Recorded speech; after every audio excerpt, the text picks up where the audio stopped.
You're right guys, this is Game Boy Luke from Team Subs here. Don't forget to pick up a t-shirt to further support the players. Hello everybody, we are back. The MBL is off its week 8 break, and I am Jason Krell here with Toast for week 9 preview and pick'ems. The first step is to go have a little refresher, as we usually do, about how everybody did, I guess not 2 weeks ago. So Toast, why don't you break down this sitch? Well, fantastically, someone else has finally caught up with me and got a 6-0 week, and that's Harvey. And surprisingly enough, none of the other analysis in third place getting the 6-0 is you, the fans.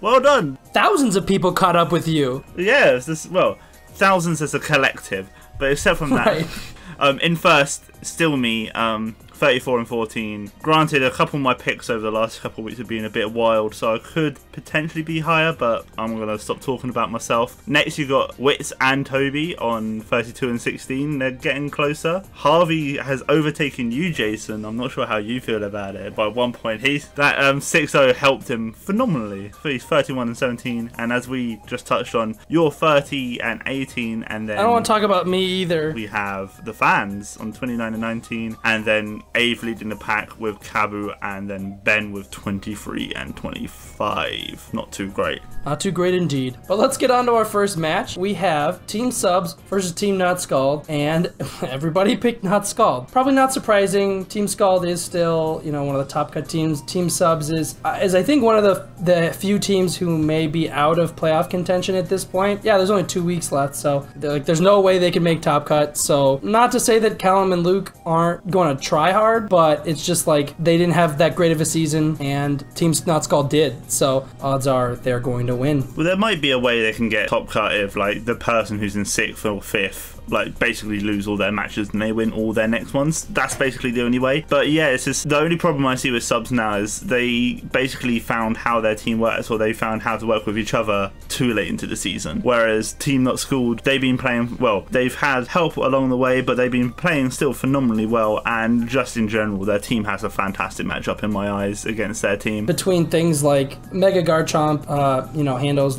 like is good against Lucario, so is Arcanine with Intimidate, so is Buzzwole, Clefable and Celesteela. Obviously that's gonna land in Celesteela's favor. Resist Mew's stab attacks. Granted, you know, Mew can run things like Thunderbolt or Flamethrower if it really wanted to, but it's another one of those situations where Team Not Scald has all the answers, or at least Pokemon that are able to check multiple Pokemon on Team Subs. And Team Subs, they certainly have individual Pokemon that do fine, but they're gonna have to play so much more carefully, make all of their calls right to win the game, and I just don't see that happening. Yeah, it's just like things like Raikou, Typhlosion are relatively okay here, but then there's multiple things on Not Schooled side, like Suicune, Garchomp, things like that. Just deal with them very easily. It's hard to say like how to get them into a position that they can win. I honestly, like, I don't know. Between, I think, the team matchup and just like the experience that Joey and Envy have and the way they've been playing, I'd like, normally I try to look for a way out, and like I can kind of see the makings of a way out for Team Subs, but I just don't think it's likely that it ends up being enough, or that situation where they are able to win is gonna come about. So that was kind of a quick one. Why don't you take us through what should be a much tighter game in Team Cyberbaz versus Team Jamie? Yeah, so we have everyone except from you and the fans choosing Jamie, and you've gone Cyberbaz, which honestly I am extremely surprised, because it's not like Cyberbaz are doing bad. They're the same, second and third place. Yeah, same record. Same record. It's going to be, if one of the best matches, if not the best match, like player-wise, and it just really confuses me. Like, I have a bit of personal bias for Team Jamie, but I didn't feel like everyone, I can see ways either team can lose. It's not as one-sided as I thought, well, we make it seem it would be. Well, and what's weird to me is that I guess the matchup is fairly even, but at first glance, I felt that Team Cyberbaz had like a better, they had more luck. Like, it's just, I mean, we're probably going to disagree, to be honest, but I just see things like Azumarill being really good here, especially if it gets set up. And then you have, you know, the things that would check Azumarill in this case, which would be something like Blastoise. You have Raichu for that, and they've been known to run the Z Electric on Raichu, which is gonna obliterate. I don't care how fat your Mega Blastoise is, that's like almost certainly a knocked out Mega Blastoise. No, I agree. Yep. That's death, near enough. Yeah, basically. And like, yeah, then they have Superior, but are they really gonna bring Superior just for that when Mega Aerodactyl can probably Skydrop that to knock it out, or Volcarona can just sit there and wall the ever-loving crap out of it? And so it's like, that's one option. But then they also have things like the Breloom, which also does well against the Mega Blastoise, does really well against the Tyranitar, does pretty well against the Excadrill, and also the Porygon Z. And like, yeah, it has to worry about Yanmega or Rotom, but they're not going to bring both, and Victini, I guess. But last time we saw Victini, it just suicided itself, so it's they've admitted that they're not 100% sure what to do with it every time, and Cyberbaz has Aerodactyl, so I'm just like, that's kind of what I see going on. Cyberbaz has Azumarill, Aerodactyl, Raichu, Breloom, all really good tools, and then something like Jirachi, Volcarona, Nidoqueen could fill in the last couple slots, and I just think they have a really good time. But you guys, you guys think differently, so why don't you tell me why? Okay, my first thought when it came to this team is Z Ice conversion. Like, if you can get Porygon Z into an Ice type with all the boosted stats, in between this Ice Beam and Thunderbolt, the only thing that's really contesting it is Raichu and the Jirachi. But Jirachi is still going to take a huge amount of damage from a Thunderbolt. Well, and the Volk.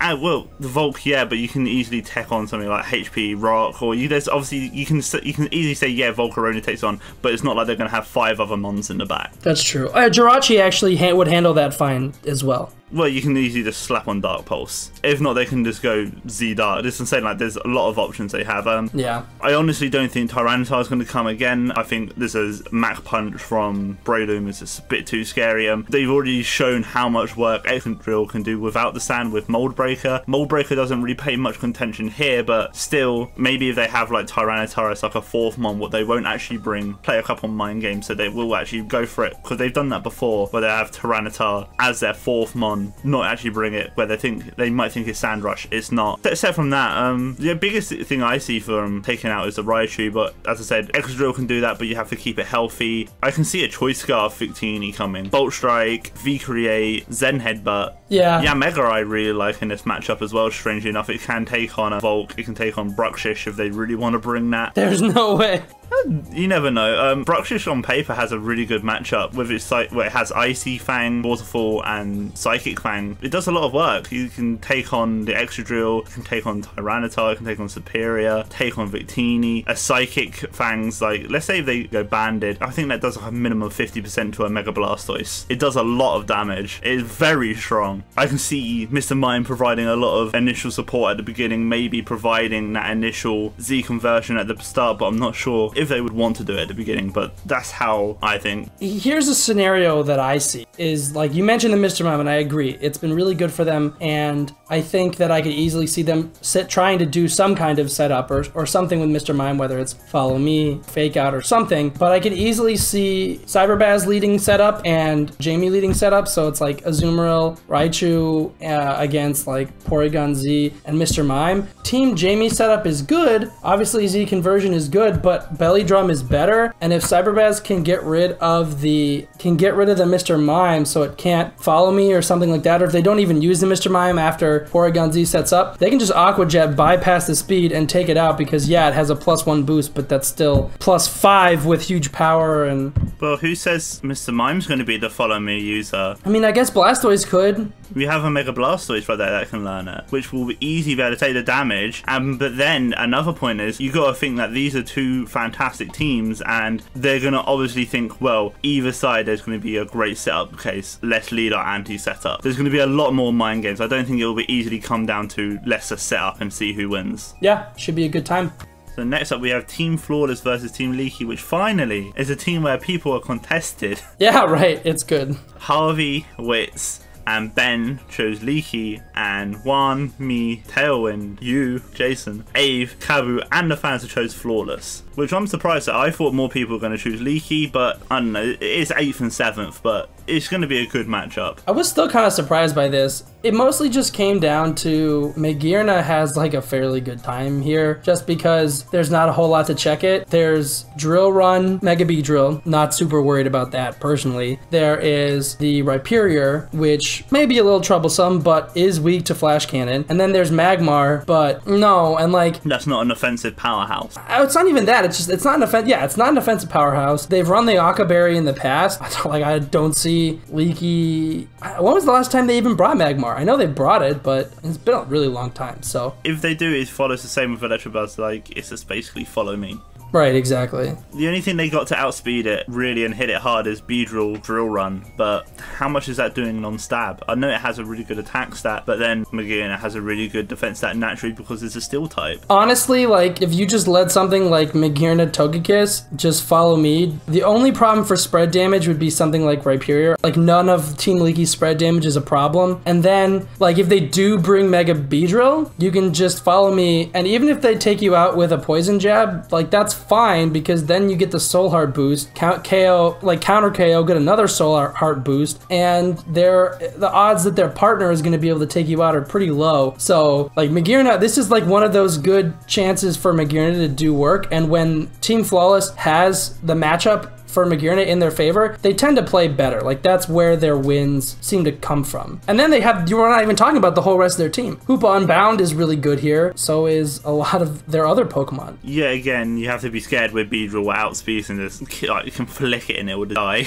But Salamence is really nice here. Also, you have to be a bit scared of the Roman Frost and the Sylveon, but you can still do a bit of work. There's not much really contesting the Mamoswine either. Obviously, you got Rhyperior again, but with Thick Fat, not much else is hitting it. Even Infernape, I like here a lot, because it's not like you can say Gyarados has a like counters it because of the water type, but it becomes a dark type, so you're weak to fighting type again. Galvantula also has a red. It's just because it gets stuff like Energy Ball, you can run the Grassium Z on it and just nuke Rhyperior. So there's a lot that they got going for them. Yeah, it's like gonna be really hard for Team Leeki. Like, they're just gonna be starting from a behind position, in my opinion. The difference here is that I think Lee and Hibiki have proven that they're pretty clever. Yeah, they're good at the long game, they're good coaches, they're smart, they're creative with their team. And then the other thing is that, like, they need this win, I think, more than Team Flawless does, because Team Flawless lost last week to Not Scald, or in the break week they lost to Not Scald, and so they're, again, could maybe make it on tiebreakers and differential, but it's pretty unlikely. Meanwhile, Team Leeky's still on the outside but looking in, so if they can find a win, their playoff hopes are still alive, and they really need that. So I think that they're hungrier for this. Team Flawless is pretty much more than anything playing for, you know,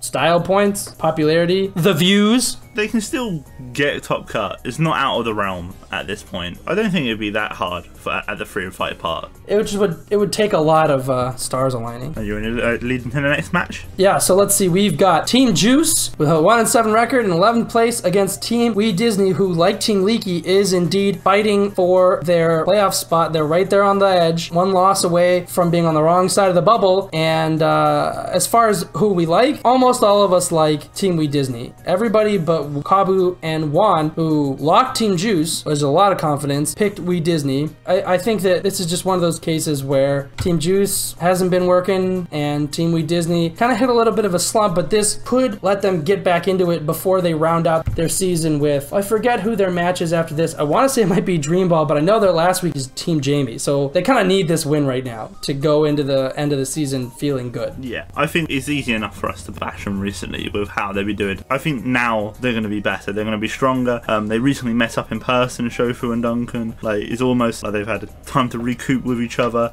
and I feel like that's just going to let out the teamwork again. Teamwork to make the dream work. Team Wee Disney. But Team Juice, they've had matches that come out late. It feels like almost that they've lost passion for it. It's hard to back them, even though they have a super solid team. It's hard to back them when they just haven't been performing. Yeah, well, and I think their team is, you know, solid as it is. Like, it actually is really not good against Team Wheat Disney. You have Tapu Koko is going to take care of the Volcanion like it's nothing. Life Orb, Dazzling Gleam onto Crocodile. I know this one from VGC, like, if it's not bulky, can possibly get a one-hit knockout. Also going to be good against the Kyurem. So, like, Tapu Koko obviously going to be good against the Tornadus. Just super good. Then you have Landorus, cleans up against a lot of these Pokemon. You have their own Tornadus, which is going to have Prankster. So, you know, if Team Juice wants to set up Tailwind, Team Wheat Disney is going to be there setting it up faster. I even like Hawlucha here. You know, the Fighting Stab is pretty good, and so is the Flying Stab against some of their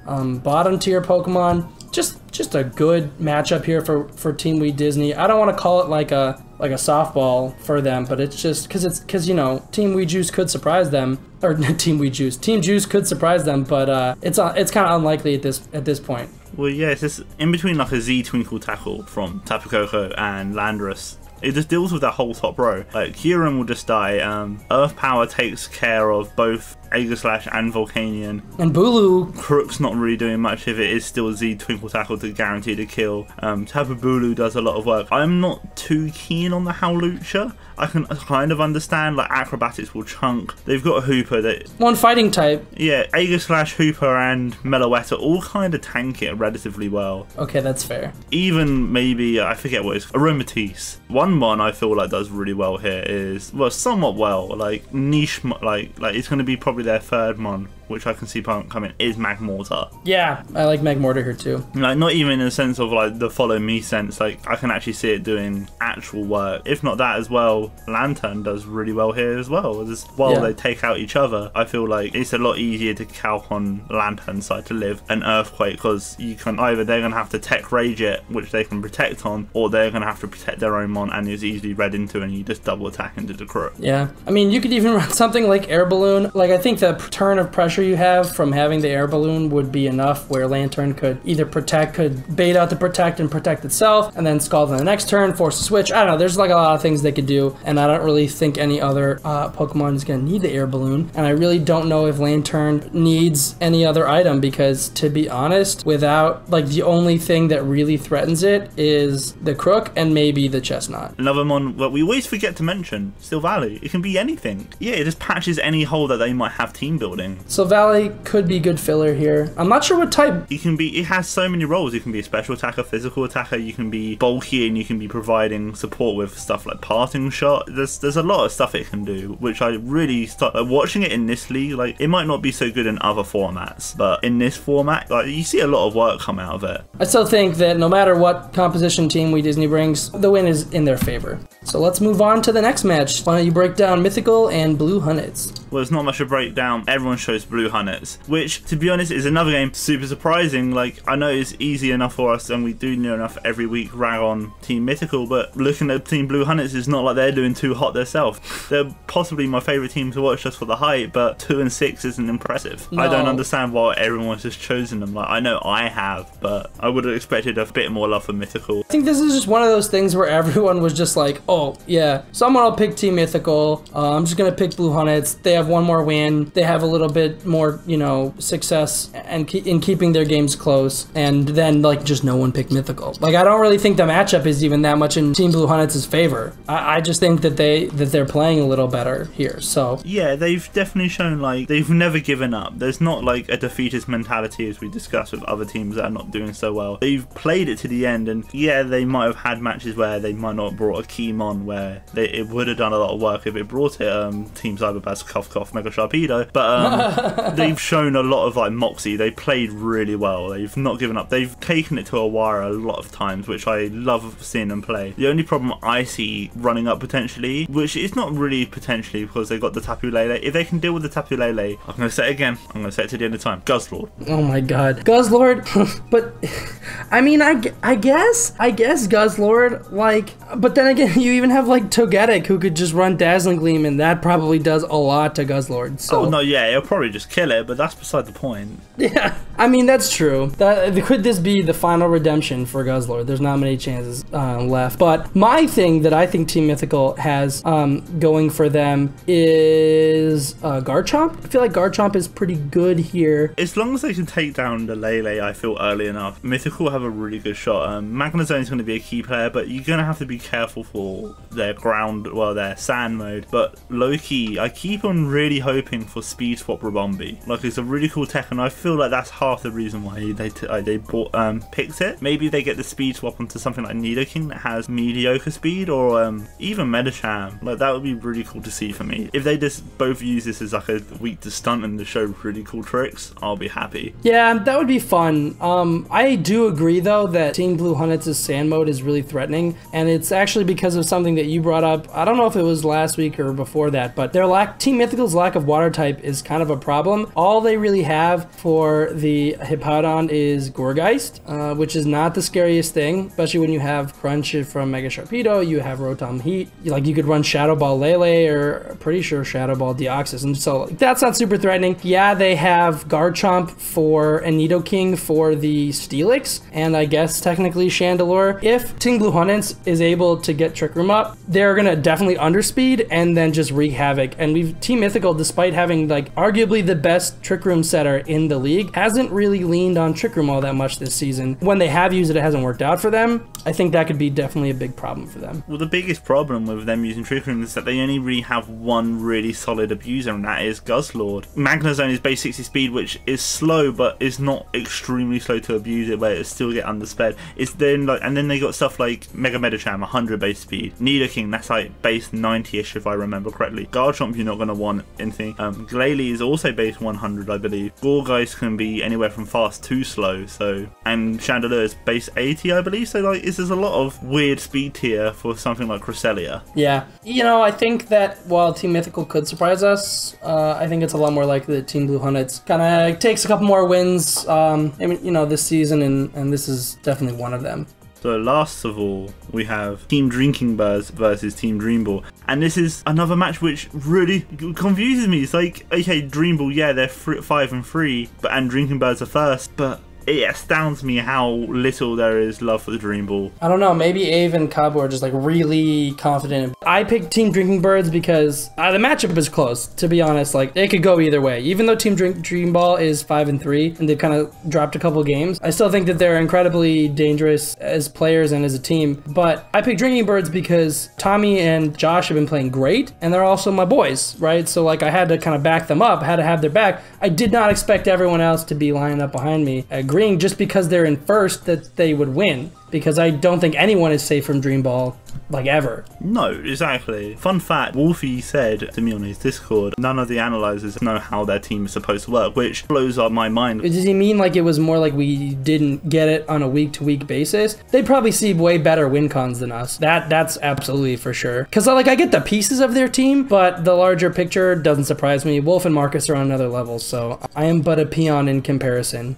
But like, in this matchup, I see Venusaur being really good. Obviously, you can easily see like an acrobatics Drifblim coming in strong, but I'm not sure how much damage even that will do. I don't see a lot of people lining up to run offensive Drifblim. Actually, you know what? That's not entirely true. There were some people who were running Acrobatics Drifblim in VGC this season because the seed is such a good opportunity to get rid of the item and get the Unburden boost. So, you know, that actually could be okay here, especially with Pheromosa running around. Team Dreambirds hasn't brought the Heliolisk. I don't know if this is the week that they do bring it. I wouldn't say so. A really good factor I see for Dream Ball is Zapdos. I can easily see like a HPI Thunderbolt and then Z flying move for the Mega Venusaur. That moveset in its entirety doing really well here. Finny, Drifblim, I can see as a potential lead with Heatran, Zapdos, maybe Zygarde, and maybe Bronzong as well, but I'm not sure if you want to double down on the Steel types. Well, saying that, they can have heat proof, and obviously Heatran can easily take fire moves because of flash fire, so it's not even like their steel types are scared of any fire moves in general anyway. It's more so scared of Landorus at that point, and as long as they can take down Landorus extremely easy, I feel like Dream will have an easy time here. I think you're actually right on the money looking at it now that Zapdos is like a pretty huge problem for Team Drinking Birds. They just don't have a whole lot for it other than the Landorus, which is pretty threatened by the potential of an HP Ice. Also pretty threatened by the Tapu Fini. They're pretty threatened by a Will-O-Wisp. Normally we don't see a Will-O-Wisp from the Drifblim because the terrain that lets it get its Unburden boost blocks status moves, but Landorus is a flying type, so it's not going to be affected by that, and it could easily be burned. And a burned Landorus would be just about like the worst thing for Team Drinking Birds here. And a setup Zygarde is super scary as well. It's not like Landorus is free. 1,000 arrows hits flying types, so there's not much except from the Venusaur that's going to be able to take 1,000 arrows, let alone boosted.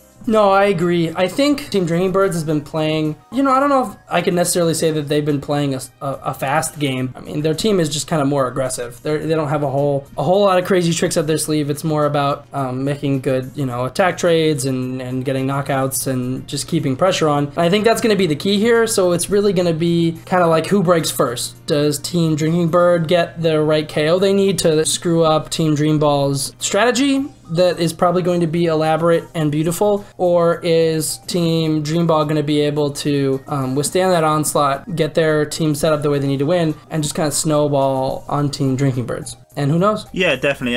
You don't think that Belly Drum Lanoon is any good here, do you? It could be good. Like, the only problem is they have, what, 2 resist, they have an Intimidator, and they have something that just totally nullifies it within the Ghost type. Yeah, I mean, you could run Crunch and maybe like a fighting move, but yeah, it's not the easiest. Other than that, just be sure you guys watch all the games, like all the videos, follow everybody on Twitter, and, you know, just give us your attention because we need it and we love you. Toast? Thank you very much for watching. We'll see you guys this time next week for week 10 of the Preview and Pick'ems. Goodbye.